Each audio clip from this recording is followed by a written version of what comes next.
अस्सलाम वालेकुम। Drama serial वहम की नेक्स्ट एपिसोड्स काफ़ी इंटरेस्टिंग होने वाली हैं और ये राज अब एक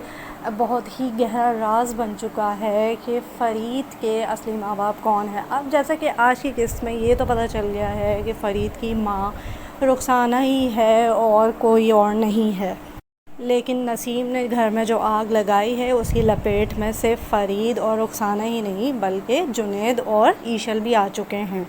और ये आग न सिर्फ रुखसाना के घर में लगी हुई है बल्कि ये आग अब ख़ावर के घर तक भी जा चुकी है।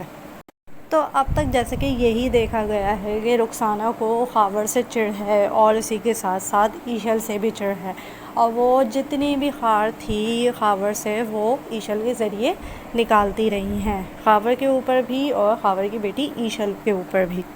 लेकिन समझ में ये नहीं आ रहा था कि उनको किस बात की मतलब परेशानी है जो वो ख़ावर को भी तंग करती हैं और साथ में ईशल को भी तंग करती हैं। अब दूसरी बात ये कि जब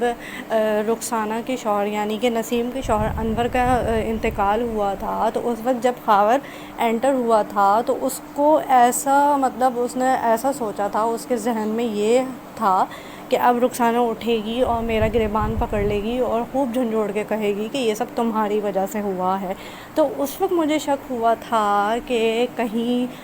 रुखसाना की शादी ख़ावर से तो नहीं हुई हुई। इतना तो समझ में आता था मुझे शुरू से कि रुखसाना ख़ावर को पसंद करती थी शुरू से और इसी की वजह से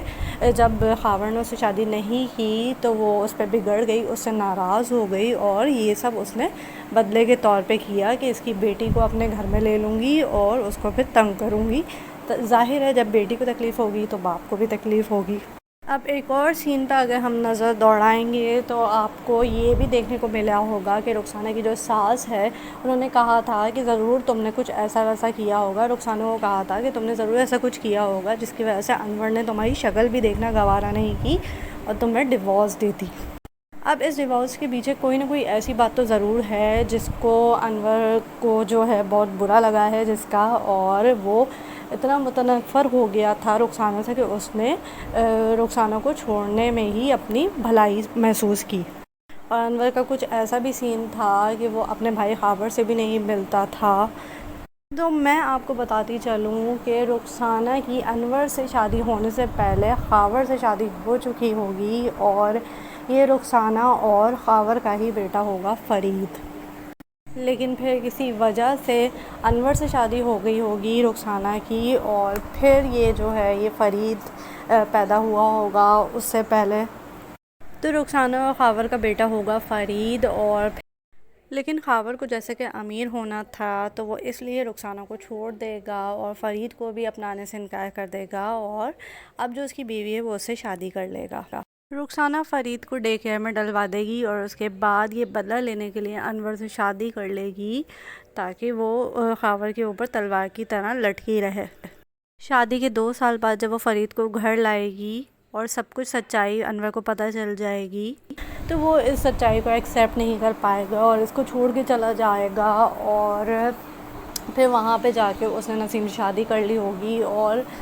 उसी के साथ ही रुखसाना को डिवोर्स भेज दी होगी। तो अब जैसे कि फ़रीद के माँ बाप रुखसाना और ख़ावर ही हैं तो अब जो रुखसाना अपने घर को छोड़ के गई है तो वो जाएगी सीधा ख़ावर के घर और मतलब कुछ इस तरह का मतलब ऐसा दिखाया जाएगा कि वो ख़ावर की केयर कर रही है और वो ऑफ़िस जा रहा है तो वो उसको सी ऑफ़ करने भी गेट तक जा रही है, वो उससे बातें कर रही है। तो अब ख़ावर की बीवी को भी शक होने लगेगा कि ये सब क्या है। और दूसरी जानिब नसीम ने भी ख़ावर को ब्लैकमेल करने की कोशिश करी थी और मुझे जहाँ तक लगता है कि ख़ावर ने ही घर दिलाया होगा नसीम को जब भी वो ये जगह छोड़ के वहाँ शिफ्ट हो गई जाके। तो अब ख़ावर की बीवी जो है वो रुखसाना और ख़ावर पे शक करने लगेगी और यही समझेगी कि कुछ ना कुछ चल रहा है। दूसरी जानिब जुनैद और ईशल के दरमियान भी लड़ाई शुरू हो जाएगी कि ज़रूर कोई ना कोई ऐसी बात है जो तुम्हारी अम्मी वहाँ पे जाके रह रही हैं और बात इतनी बढ़ जाएगी जुनैद को ये सब बर्दाश्त नहीं होगा तो वो भी कह देगा ईशल को कि मैं तुम्हारे साथ नहीं रह सकता हूँ और यूँ दोनों की इधर लड़ाई शुरू हो जाएगी और वहाँ पे ख़ावर की बीवी को समझ में नहीं आएगा कि वो आगे क्या करे। तो अगर आपको मेरी वीडियो अच्छे लगे हो तो लाइक कीजिएगा, और आप लोगों को क्या लगता है कि फ़रीद का बाप कौन है मुझे कमेंट सेक्शन में ज़रूर बताइएगा। थैंक यू, अल्लाह हाफ़िज़।